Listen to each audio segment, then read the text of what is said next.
Bom, pessoal, na aula de hoje nós vamos ver os juros compostos. Eu quero explicar a diferença entre juros compostos e juros simples. Quando eu dei a aula de juros simples, eu falei que ia deixar para fazer essa diferenciação, né, e essa explicação quando chegasse aqui nos juros compostos. Eu acho que fica melhor. Então vamos lá. Nós vamos considerar alguém que aplicou R$ 10.000 com uma taxa de 10% ao mês. E nós vamos mostrar como é que isso acontece na modalidade do juro simples e na modalidade do juro composto. Então vamos lá. Quando a pessoa aplica R$ 10.000 após um mês no juro simples, o que acontece? Ele tinha R$ 10.000, aí ele ganha 10%, que é a taxa, né? 10% ao mês. Então, 10% de R$ 10.000 é R$ 1.000, certo? Então, no final do primeiro mês, quem aplicou R$ 10.000 vai ter um montante de R$ 11.000. Então, quando nós vamos para o juro composto, não é diferente. Aplicou-se R$ 10.000, a taxa é de 10%, o juro que isso vai render também é R$ 1.000. Então, no final do primeiro mês, não há diferença entre juro simples e juro composto, certo? Ambos dão um montante de R$ 11.000. A diferença ela se dá quando a gente vai a partir do segundo mês. Veja só, no segundo mês do juros simples, de novo, a pessoa vai calcular 10% de R$ 10.000. Essa é a noção do juros simples. Sempre o cálculo acontece em cima do valor inicial. Então, 10% de R$ 10.000 é R$ 1.000 de novo. Então, veja, ela terminou o primeiro mês com R$ 11.000. No final do segundo mês, ela ganhou mais R$ 1.000. Agora ela tem R$ 12.000, certo? De novo, no terceiro mês, aqui no juros simples, de novo calcula 10% de R$ 10.000, que é 1.000. Aí 12.000 mais 1.000 vai para R$ 13.000. Então, todo mês vai aumentar a mesma quantidade. Nesse caso, sempre vai aumentar R$ 1.000. Já no juro composto tem uma diferença. A gente já viu aqui que era 11.000. Quando for no segundo mês, a gente vai pegar o montante do mês anterior e vai tirar 10%. Ou seja, eu vou tirar 10% tanto dos 10.000 inicial quanto dos 1.000 de juro que rendeu. Por isso que o juro é composto, certo? Ele é composto pelo valor inicial mais o juro. Então, eu vou tirar 10% de 11.000, eu vou encontrar R$ 1.100. Veja, não apenas R$ 1.000, mas 1.100. Então, vou pegar os meus 1.100 com os 11.000 que eu tinha no final do primeiro mês. No final do segundo mês, eu tenho R$ 12.100. Não é isso? E aí, no terceiro mês, eu vou pegar esse novo valor. E aí, eu vou tirar 10%, que dá 1.212. Aí, esses 1.212 eu vou somar com o dinheiro do final do segundo mês. Né? 12.100 mais 1.212 dá 13.310. Perceba que sempre no juro composto a gente vai se afastando do juro simples, porque vai rendendo juro sobre juro. Sempre para o mês seguinte eu calculo o juro do capital mais de todo o juro que eu já acumulei nos meses anteriores. Então essa é a diferença. Mas para calcular o juro composto não preciso fazer mês a mês, porque tem uma fórmula para isso, certo? Eu quero escrever ela aqui para você. Nós temos aqui o montante. O que acontece, gente? Na fórmula do juro composto, não tem uma fórmula onde eu calculo direto o juro. Quando a gente viu o juro simples, tem uma fórmula para calcular o juro e outra para calcular o montante direto. Na capitalização composta, sempre a gente calcula o montante. Se eu preciso achar o juro, o que eu faço? Pego o meu montante e subtrai do capital, tá certo? Então, montante é igual ao capital vezes 1, não é isso?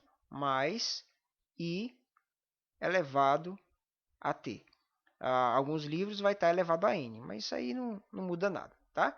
Então, é muito parecido com a fórmula do montante do juros simples, mas não é igual, tá certo? Então, é isso. Agora, nós vamos ver os nossos exemplos. Vejamos, então, o nosso primeiro exemplo. A fórmula geral dos juros compostos para o cálculo do montante M é... Aqui está a fórmula. Veja que ao invés de usar o T, ele usou o N, mas isso aí não muda nada. Se você aplicar juros compostos no capital de R$ 2.000 a 5% ao mês durante 2 meses, qual será o montante e o valor dos juros compostos ao final desses 2 meses? Seguindo a ordem do texto, ele diz, se você aplicar juros compostos, um capital de R$ 2.000. Então, eu já venho aqui e escrevo capital 2.000. Não é isso? Continuando, a 5% ao mês. Nós temos aqui, então, I, que é a nossa taxa, 5% ao mês. Sempre escreva aqui o período, se é mensal, se é anual, porque se houver divergência, você consegue desmanchar isso aí, tá certo? Durante 2 meses, então nós temos aqui um tempo de 2 meses, e aí ele diz qual será o montante. Então, o montante, gente, é o que ele quer descobrir. Então, fica aqui a interrogação. Então, vamos resolver, ó, usando a fórmula, não é isso? Montante que é igual capital vezes 1 mais I elevado a t. O montante é quem eu quero descobrir, então vou escrever ele de novo aqui, ó. Montante igual. Quanto é o meu capital? 2.000. Então, montante, que é igual a 2.000 vezes 1 mais, a taxa é 5% ao mês, preciso lembrar que porcentagem aqui tem que colocar na forma decimal, tudo isso elevado ao tempo, que é um período de 2 meses. Montante. Montante será, gente, aqui ó, eu resolvo sempre o parêntese primeiro, tudo que está dentro do parêntese, então fica 2.000 vezes 1 mais 0,05 dá 1,05 ao quadrado. Depois de resolver o parêntese, eu vou me preocupar com a potenciação. Então, montante é igual a 2.000 vezes 1,05 ao quadrado, é 1,05 vezes 1,05, que vai dar 1,1025.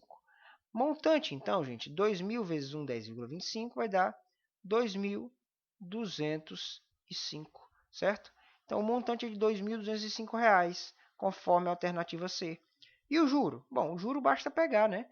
O montante menos os 2.000 do capital. Então, 2.205 menos 2.000 daria 205. Né? Resolvida a alternativa C, a resposta correta.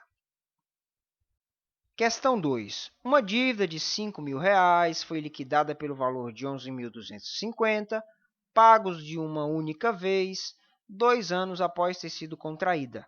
Nesse caso, no regime de juros compostos, qual a taxa anual de juros empregadas nesse negócio foi de? Bom, nós temos aqui então uma dívida. A dívida é o nosso capital, não é isso? Capital igual a R$ 5.000. Continuando, foi liquidada pelo valor de, ou seja, ele pagou a dívida, então isso aqui é o montante, né? Tudo que ele pagou, capital mais os juros, R$ 11.250. Pagos de uma única vez significa que não foi parcelado, ou seja, nós vamos usar essa fórmula mesmo. Para pagamento parcelado, teria que fazer outro tipo de raciocínio. 2 anos após ter sido contraída, então nós temos um tempo de 2 anos. Aí ele pergunta, não é isso? Qual a taxa anual? I é igual a, e isso é uma interrogação.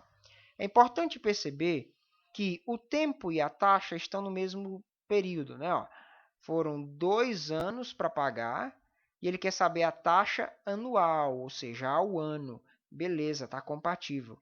Quando não é compatível isso aqui, nós vamos ter outra aula para a gente ver como é que isso fica.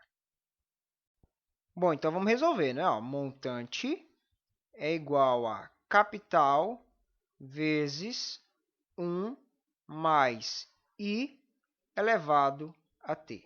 O montante é 11.250, que é igual a 5.000, que é o nosso capital, vezes 1 mais a taxa é quem eu quero descobrir, então continua colocando a letra I, tudo isso elevado a 2. Esse 5.000 que está multiplicando 1 mais I ao quadrado vai passar dividindo aqui, certo? Sempre vou buscar deixar a letra sozinha. Então, eu vou escrever aqui, ó, 1, né? 1 mais I ao quadrado, certo? 1 mais I ao quadrado é igual, ó, eu tenho aqui o 11.250. Perceba que eu já mudei de membro para a gente poder ganhar tempo, não é isso? Ó, esse aqui eu joguei para o primeiro membro e esse aqui eu joguei para o segundo. O 5.000 que estava multiplicando, ele vem em forma de divisão. Então, fica 11.250 dividido por 5.000. A gente corta esses zeros aqui. O resultado dessa divisão, ela vai dar, então vamos colocar aqui, ó, 1 mais I ao quadrado. Opa, vamos apagar esse I ao quadrado? vamos fazer ele mais direto. Vai ficar assim, ó. 1 mais I. Veja, eu vou fazer duas coisas ao mesmo tempo. Vou resolver isso aqui. Quanto que é 1.125 dividido por 5.000? Vai dar 2,25, certo? E aqui que estava ao quadrado, eu já passo como raiz quadrada. A gente vai fazer muito isso, duas coisas ao mesmo tempo, porque a gente precisa de espaço na hora da prova, porque não é muito espaço para calcular e ainda fazer operações, e também para ganhar tempo. Eu dividi e já peguei o que está elevado ao quadrado e passei como raiz quadrada. Então, aí de novo vou fazer duas operações. Ó. I é igual. Eu vou tirar a raiz quadrada de 225 e já vou pegar o 1 aqui e passar subtraindo. Raiz quadrada de 225 é 1,5. Certo? Sobre essa questão de raiz quadrada de número com vírgula, de raiz quadrada de número muito grande, eu vou deixar na descrição do vídeo uma aula que eu vou dar sobre raiz quadrada, certo? Como achar a raiz quadrada de números grandes e números com vírgula. Então, depois que você assistir essa aula de juros compostos, tira um tempo, tá? Esquece o juro composto e aí você vai focar nessa aula totalmente diferenciada só para você aprender a fazer isso aqui mais rápido, tá bom? Então, raiz quadrada de 2,25 é 1,5. O 1 está positivo, passa negativo. Então, I é igual a 1,5 menos 1 dá 0,5. Gente, isso aqui não é uma porcentagem? Porcentagem, na forma decimal, 0,5 é o quê?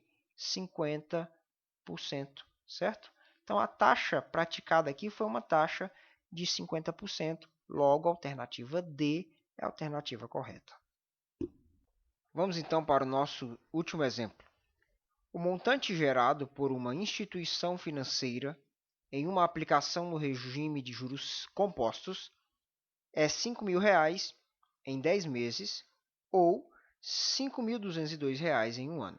Se a taxa de juros é constante, o valor aplicado é em reais de aproximadamente. Então vamos entender. Nós temos aqui um capital, certo?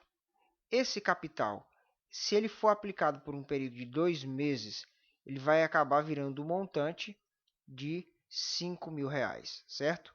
Daqui para cá nós temos um período de 10 meses, certo? Mas se esse dinheiro ficasse mais um tempo lá, ao invés de ficar 10 meses, ele ficasse 12 meses, né? Então ele seria um total de R$ 5.502. Então vamos escrever aqui, ó, 5.202 na verdade, né? Não 502. Então, daqui para cá nós temos um período mais prolongado, que é um período de 12 meses. Então, ele está fazendo hipóteses aqui, não é isso? Se eu deixar esse valor 10 meses, ele vira 5.000. Se eu deixar ele 12 meses, ele vira 5.202. Então, o que nós temos aqui, gente, são duas situações, certo? Nós vamos descrevê-las aqui. Vamos chamar uma de situação 1. Na situação 1, né, na hipótese de número 1, nós temos um montante igual a R$ 5.000 e um período, né, ou seja, um tempo de 10 meses. É o que nós sabemos. Na segunda hipótese que ele levanta, que a gente vai chamar de situação 2, nós temos um montante de 5.202 e, deixa eu juntar mais esse 2 aqui, 5.202, e nós temos um período de tempo igual a 12 meses. Bom, quando nós olhamos para a situação 1 e para a situação 2, não podemos resolver a questão apenas partindo de uma delas, porque nos faltam duas informações. Quando a gente trabalha com juro composto, nós trabalhamos com 4 valores. Montante nós temos, o capital nós não temos, a taxa nós não temos também e o tempo nós temos. Então, não dá para resolver a questão desse jeito. Então, o que a gente vai fazer? Nós temos que encontrar uma dessas duas variáveis que está faltando, que é o capital ou a taxa, para aí sim a gente conseguir resolver o exercício. Tá certo? Bom, quando ele fala que quer o valor aplicado, significa que ele quer que a gente encontre esse capital aqui. Tá certo? Que valor é esse? Que aplicado por 10 meses vira 5.000 e, se for aplicado por 12 meses, vira 5.202. Quando a gente olha para essa situação que eu acabei de desenhar, o que a gente consegue imaginar? O valor foi aplicado aqui, não é isso? Deixa eu mudar de cor aqui. Esse valor foi aplicado aqui, certo? E aí, depois de 10 meses, ele virou R$ 5.000. Se esse valor continuasse, ele chegaria a 5.202. O que essa questão quer que a gente seja capaz de enxergar? A gente pode criar uma situação hipotética, onde o indivíduo aplica o valor, depois de 10 meses ele tem R$ 5.000.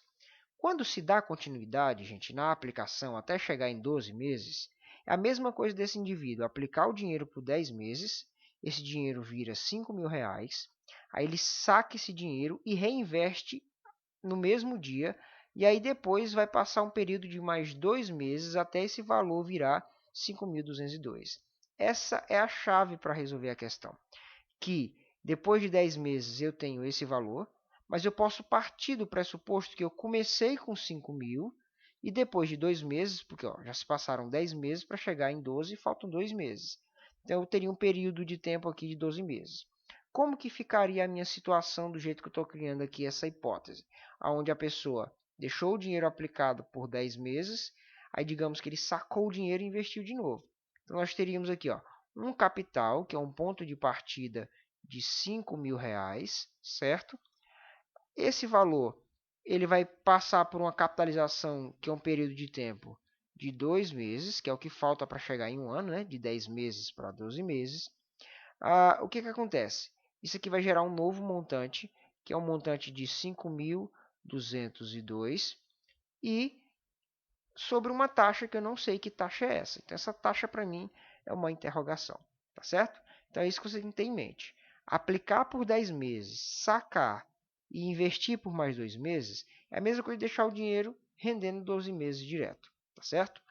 Enfim, vamos resolver então pela fórmula. Montante igual capital vezes 1 mais I elevado a T. O montante, o valor final é 5.202. Então, 5.202 é igual ao valor inicial, que a gente vai chamar aqui de 5.000, né? Chamar de 5.000 não, colocar como sendo 5.000.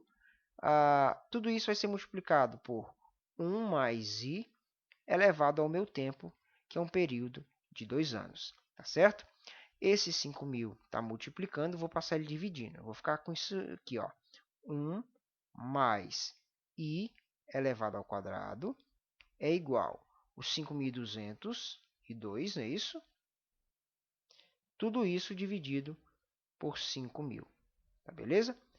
Bom, 5.202 dividido por 5.000, se você fizer as contas, você vai encontrar 1,0404, certo? Aí você pode vir e fazer um arredondamento para não ficar com um cálculo tão grande, né? Coloca aí só 1,04, beleza? Então, o que acontece?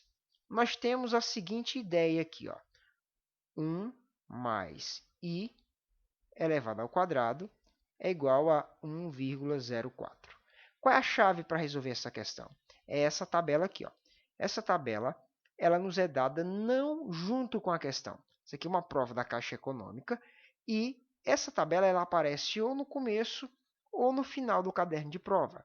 Esses valores aqui servem para ajudar você a resolver certos cálculos de maneira mais agilizada. Então, qual é a ideia que nós temos aqui? Existe uma certa taxa, que é a I, quando for aplicada por 2 meses, vai gerar 4% de lucro. Veja, o 1 é o 100%, é o dinheiro, e 4% de lucro é o que rendeu. Tá? Então, o valor que saiu de 5.000 foi para 5.202, ele teve um lucro aí de 4%, certo? Então, que valor, que taxa, né, capitalizada por 2 meses vai dar 1,04? Aí aqui, o N é a mesma coisa que a gente chama de T, certo? Então, nós temos aqui um período de 2 meses. Então, nós vamos olhar para essa coluna aqui, certo? Isso aqui é a coluna para aplicação de 2 meses. A pergunta é, aqui nós temos o I. Qual dessas 3 taxas aplicada por 2 meses vai dar 1,04? E a resposta é que é 2%. Ou seja, se eu pegar uma taxa de 2% e aplicar ela por um período de 2 meses, eu vou encontrar, olha só, 1,04. Ou seja, é exatamente isso aqui. Isso significa que a minha taxa aí, ela é uma taxa de 2%, tá certo? Então, essa tabelinha ela ajuda demais a gente ganhar tempo na hora da prova. Então, nós já descobrimos que a taxa utilizada nesse exemplo aqui, ela é uma taxa de 2%. Então, tanto faz você pegar um dinheiro, aplicar ele por 12 meses a 2%, você vai encontrar 5.202. Se você pegar aquele mesmo valor e aplicar só por 10 meses a 2%, ele vira 5.000. Mas você pode aplicar ele por 10 meses, sacar o dinheiro e aplicar no mesmo dia e esperar mais 2 meses que você também chega no 5.202. Tá, fizemos tudo isso, descobrimos qual é a taxa, tá certo? Só que o que a gente quer descobrir mesmo, gente, é o capital, é o valor aplicado, certo? Para mim poder achar esse I que estava faltando, eu tomei esse valor como sendo o meu capital, tá certo? Porque daqui para cá eu já conhecia muita coisa, né? Conhecia o valor inicial, o valor final e já conhecia o tempo. Agora nós vamos olhar para a aplicação como um todo. Nós temos duas situações, eu posso escolher uma dessas duas situações para prosseguir com a resolução. Por quê? Porque em ambas eu tenho o montante, em ambas eu tenho o tempo, para ambas agora eu acabei de encontrar o I, que é a minha taxa, então fica faltando achar só o capital. Então você pode achar o capital usando a situação 1 ou a situação 2. Eu prefiro usar a situação 1, porque o montante é um valorzinho mais arredondado, o tempo também é um valorzinho mais arredondado. E além de ser um período menor. É isso? Então nós vamos olhar para a situação 1, conhecendo agora qual a taxa que foi aplicada em todo esse investimento aqui. Então vamos agora pegar aqui a situação de número 1. Vamos descer aqui para a gente fazer essa resolução. Tá certo? Na nossa situação 1, tá? Deixa eu escrever aqui, situação 1, certo? O que é que nós temos? Nós temos um montante de 5.000, lembra, o valor ele foi aplicado e ele acabou virando 5.000 na nossa primeira situação. Que valor é esse? Eu não sei que valor é esse. O que eu sei é que foi preciso um período de 10 meses, certo? E agora entra a informação que eu acabei de descobrir, que a taxa de juros utilizada foi uma taxa de 2% ao mês. Então, I igual 2% ao mês. Diante disso, agora eu consigo resolver a minha questão, porque antes eu só tinha só o montante e só o tempo. Agora eu também tenho a taxa. Então, vamos lá. Montante igual capital vezes 1 mais I elevado a t. O meu montante, o meu valor final é 5.000, igual o capital ainda quero descobrir. Aí aqui vai ser 1,02, não é isso? Porque é 1 mais 0,02, que é 2%. Tudo isso elevado a 10, tá certo? Bom, fazer 1,02 elevado a 10 é um trabalho gigantesco, porque tem que multiplicar 1,02 vezes 1,02, mas aí eu lembro que já foi me dada a tabelinha, não é isso? Olha a minha tabelinha aqui. O que eu vou fazer? Eu tenho uma taxa de 2% novamente, não é isso? Só que ao invés de 2 meses, o valor foi aplicado por 10 meses. Então, significa que esse carinha aqui, ó, 1,02 elevado a 10 é exatamente esse aqui, ó, 2% aplicado por um período de 10 meses, que é 1,22. Então, se você fizesse cálculos, cálculos e cálculos, o valor aproximado que você encontraria seria 1,22. Então, ficaria 5.000 igual a... Isso aqui tudo vira 1,22 vezes C. Tá? Só troquei a ordem. O 1,22 está multiplicando, então fica C igual a 5.000 dividido por 1,22. O valor mais próximo que a gente encontra disso é 4.098,36. Isso aqui não é exato, tem mais continuação. Mas, das alternativas, qual é o mais próximo de 4.098,36 centavos? É a alternativa E, que é 4.100, né? Praticamente R$ 2 de diferença apenas. Isso não significa que você tem que fazer essa divisão toda, você tem que pensar na hora da prova. Quando você está dividindo, você vai lá dividir 4, aí vai dar o 0, vai achar o 9, vai achar o 8, aí você vai precisar colocar uma vírgula na divisão. Não precisa você continuar. Quando você acha 4.098, você está a apenas R$ 2 de distância do 4.100. Nenhum deles está tão perto do 4.098. Isso significa que quando você chegar no 4.098, você não precisa continuar a divisão. Você já está com a sua resolução aqui pronta, né? Porque a alternativa é. Então não se dê o trabalho de resolver até ficar exato. Quando você fez a parte dos reais, não precisa entrar nos centavos se você já está muito perto do valor. A gente só resolve usando vírgula quando mesmo quando a gente chega no momento que tem que usar a vírgula, a gente ainda está muito perto de duas alternativas. Nesse caso não tem. Chegou em 4.098, ninguém está tão perto do 4.098 quanto 4.100. Então não precisa nem me preocupar. Então, resolvida a nossa questão, a alternativa é. Bom, está resolvida a nossa questão. A gente vai ter uma lista de exercícios no próximo vídeo. Eu preciso explicar para você que nós fizemos questões onde nós encontramos o montante, fizemos questões onde nós encontramos o capital, fizemos questão, né, onde nós encontramos a taxa, que é a letra I. Se você prestou atenção, nós não fizemos nenhuma onde nós encontramos a letra T. Porque para encontrar a letra T, a gente vai precisar usar o conhecimento de logaritmos. Então, essa nossa primeira lista vai trabalhar só com esse primeiro assunto aqui. Aí nós vamos abrir um parênteses, ensinar sobre logaritmos, e aí sim fazer mais questões de juro composto, onde a gente tem que encontrar a letra T e a gente precisa usar os logaritmos. Tá beleza? Então é isso. Revisa os exemplos que eu te dei e depois tenta fazer a nossa lista de exercícios.